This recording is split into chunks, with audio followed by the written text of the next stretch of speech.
where we trained trying to discuss with me, and they wanted to talk about, and they wanted to, find out, hey, yo, Cosmo, how do I become a consistent trader when it comes down to the market and everything like that? How do I beat the market and stuff? And to be honest with you, beating the market is very difficult. To be a great trader, to beat the market is very difficult. What you really want to try to do, in my opinion, is just try to make a trading plan. When I say make a trading plan, that means make a life plan. In other words, you need to know exactly how much is your account, how much money can you put in your account, how fast and how long will it take you to grow your account, how much money do you need to live the lifestyle that you want to live and enjoy the perks of living that you want to enjoy without going broke. Basically infinitely.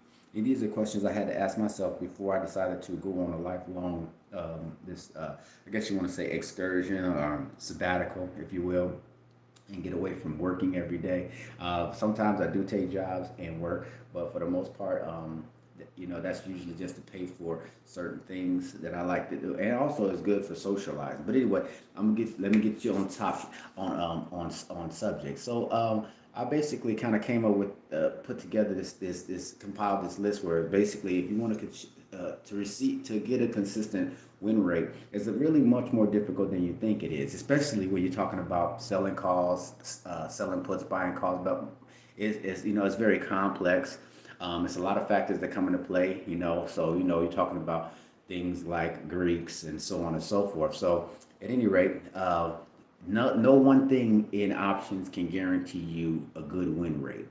To increase your chances of success, and if you want to achieve a higher win rate, you got to consider a couple things, guys. The reality is you got to look at implied volatility. The implied volatility, when you're selling options, implied volatility, when it's high, it can increase your premium. So in other words, you make a lot more money when you have higher implied volatility when you sell an option. So anytime you think about selling the put or selling the call, one of the first things you might want to look at is implied volatility. You don't want your implied volatility to be up too high, because if it's over 100%, then you got to wonder why. That means you're taking a big risk. It's probably a very risky. Thus, the word volatility is very risky. So if you go over 100%, you're taking a big chance. So be real careful when you see something over a big chance. My personal rule is somewhere around 50% to 75%, somewhere maybe 85%, somewhere in between there. Yes, you can make more money when the implied volatility is at 100 some percent. They pay you a lot of premium, but you gotta know you gotta know what you're doing, man. You're taking a big risk. High implied volatility usually comes, like you said, it was right. It benefits option sellers when you have a high implied volatility. Another thing you want to look at is where you selecting the strike price. So you gotta choose strikes that are far enough away from the current stock price that give you a little buffer. So just in case the price fluctuates, because a lot of times what I do is I put in a closing trade for a stop loss and take profit. So essentially, what I'm doing is I'm trying to close it if it go too low, or go if I lose too much money, and I'm trying to take profit when I get a certain amount of money. So you got to have, a buffer for price fluctuations, but not so far that is you can't have it so far out that you ain't gonna reach it. In other words, it's better to take a quick $5, $10, whatever your number you want to use. It's better to take a quick $10 every day out the market than waiting for $100 every day. Because the chances are, and I learned this the hard way in trading, chances are before it reaches that 100, and we're just playing with numbers, I'm just saying, it's going to reach the 10 before it reaches the 100. Whether that's a loss or that's a profit. Makes sense? So if you taking 10 every day, and it's like clockwork, and you're gonna catch that 10 real fast, then you could have a high probability. Or let's just say it's 100. You want to take $100 out of the market every day. You're willing to lose 300. But you want, if it reaches that $100, you taking it every day. This is a good trading strategy. Reason why is because it'll reach 100 before it reaches 300. So the idea is to take that 100 as fast as you can. Take that low number as fast as you can. Snatch it off the table and be gone. You know what I mean? Okay. So another thing is time horizons. So, for options or shorter time expiration, it benefits from time decay, or what they call theta. So you want to minimize the impact of the adverse price movements. So in other words, theta works against you when you are buying an option. Okay, but when you're selling options, theta is against the person who's buying. So they running out of time. They got to meet their number, and that's why selling options is so powerful, because theta is on your side. And one thing we don't have in life is time. It's always decaying. You're always losing time. You're always growing older. Okay, so you gotta check your. Another thing is risk management. Proper risk management is important. You got to check your position sizing. You got to look at your total account. If you can't be having $1,000 account and you're taking $700 risk, it got to make sense, man. Come on, you don't take $700 risk with $1,000 account. You know what I mean? You shouldn't be taking more than $100 risk on any particular trade if you got $1,000 account. And I'm shooting high because really that's a 10% risk, and really you should be at 5, especially as a new trader. You want to last in this game, then you limit your risk and you heighten your probability. That's the game. You don't keep on taking high risk and say, well, I gotta make that $50 on this $1,000 account. Okay, but you gotta remember it's $1,000 account. When you see somebody make 100,000, make 10,000, 5,000, $1,000 a day, look at their account size.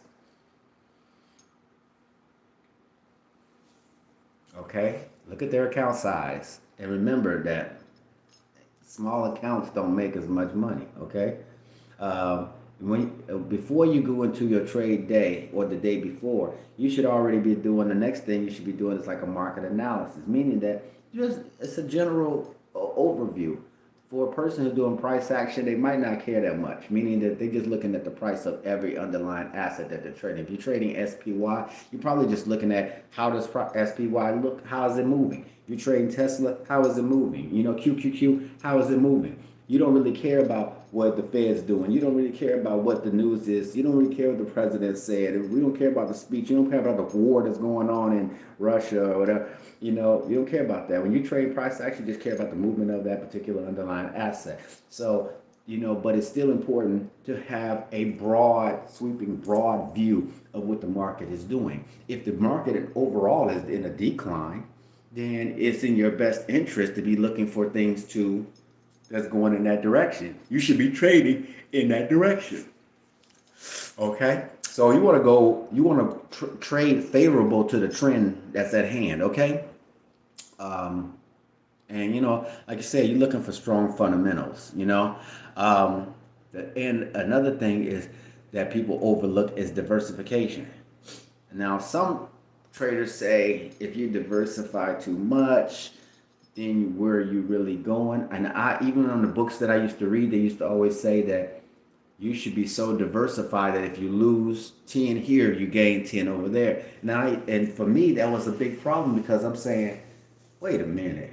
Are we in this business to make money? Or are we in this business to look? What are we doing here? Because if we break it even and shit, I could just leave my money in a fucking mutual fund account and I don't gotta trade. But what they're looking at is this: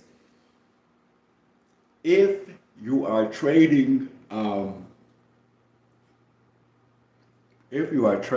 and you're losing money on one side, but you're making money on the other, what you should be having is some kind of way that you're profiting off of interest or dividend payments. That's the way I look at it.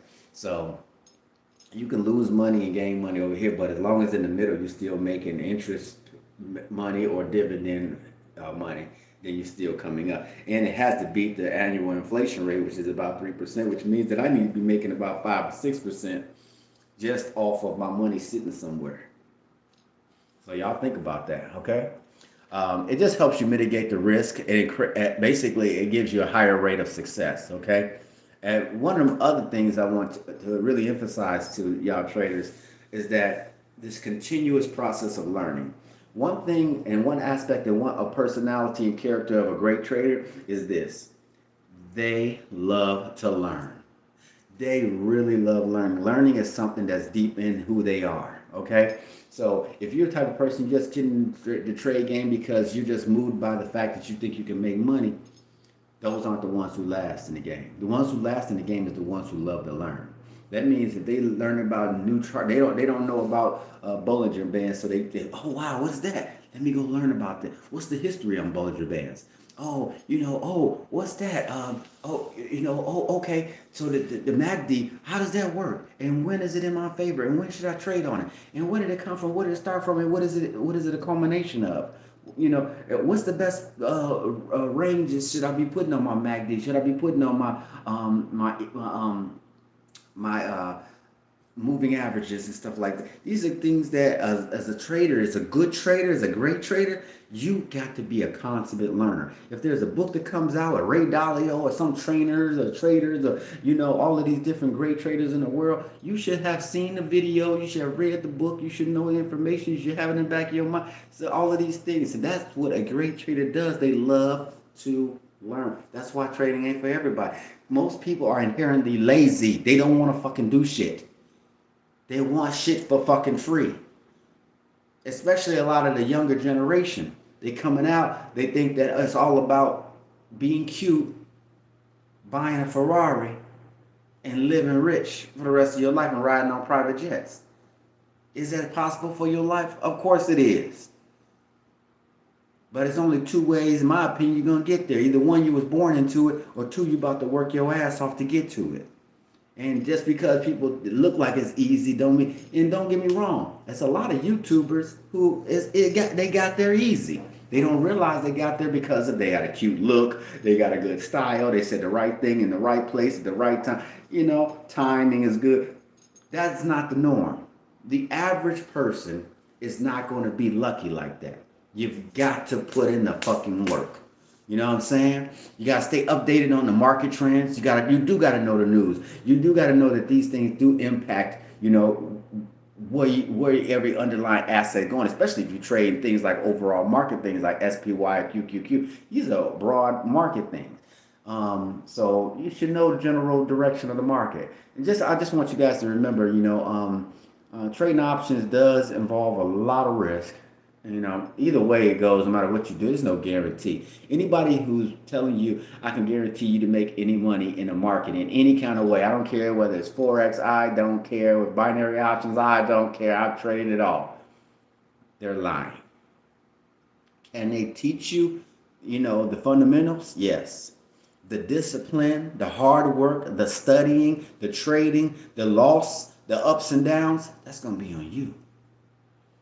It's like being an entrepreneur. Most people are not going to be an entrepreneur because they don't want the downs. That's why they go punch a clock, because they know all they got to do is punch a clock and get a guaranteed check every day.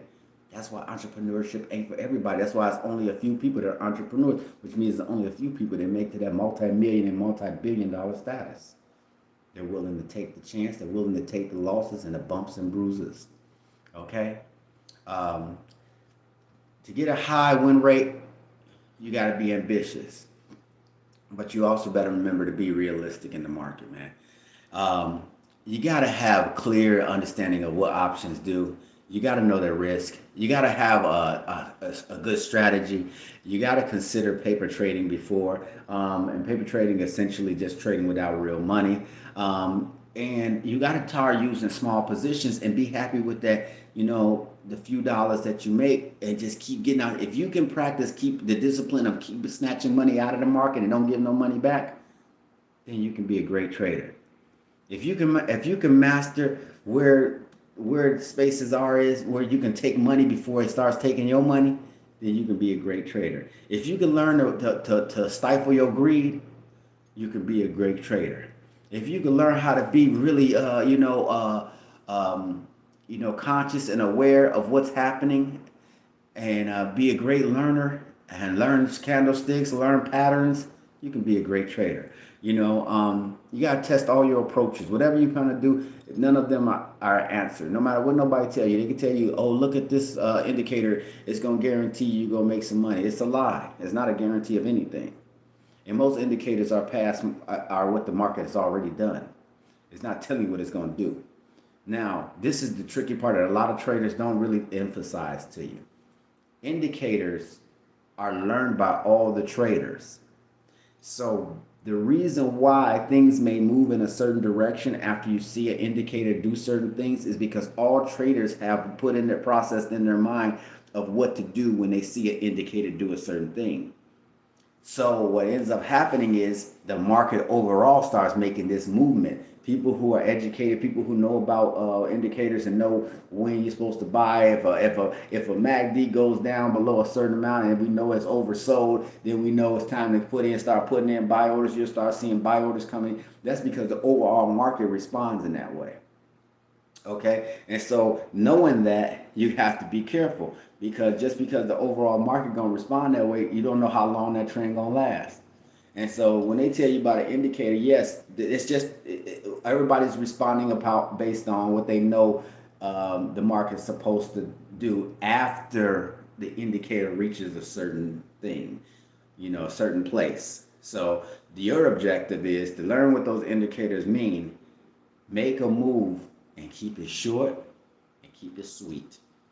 Keep it short, keep it sweet. You know what I'm saying? Okay. So it's good if look at your if you do use dealing with a lot of capital. Obviously, you need to probably consult with a financial advisor, an accountant, CPA, whatever, so that you can help lay out your risk tolerance and how much you want to take a chance on putting in the market and risking. Listen, guys, I hope that was helpful. That's what I'm here to do. I hope that add value. Like, subscribe if you're interested in this kind of conversation and stuff. I'm Mr. Cosmic. We travel the world right now. We train, travel, and we trade. The Cosmic Trading Academy. Look out for us. We also really try to pop off a coin traded on Ethereum. So you can look around for the Cosmic Coin and stuff. You might see that popping up soon. If you see it, you'll know that's us over here. So we're going to try to see how that works out. And other than that, man, I wish y'all a happy trading, man, and wish y'all the best of luck, man. Mr. Cosmic, I'm out, man.